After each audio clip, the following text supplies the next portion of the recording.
būt latvietim, runāt latviešu valodā un zināt par mūsu tradīcijām un kultūru ir ne tikai noderīgi, bet arī īpaši.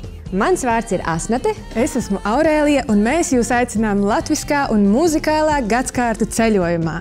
Jāņi, Rudenāji, Veļulai, Mārtiņi, Ziemassvētki, Meteņi, Lielā diena, Vasaras svētki Mūsiņi un mazāk zināmi svētki kā Teņa diena. Šos un citus gadskārtu svētkus koncertu lekcijas laikā skolēniem būs iespēja iepazīt tuvāk. Un ne tikai latviešu tradīcijas svētku laikā, bet arī ikdienā, kā cilvēki strādāja, Ko dziedāja un ko nēsāja.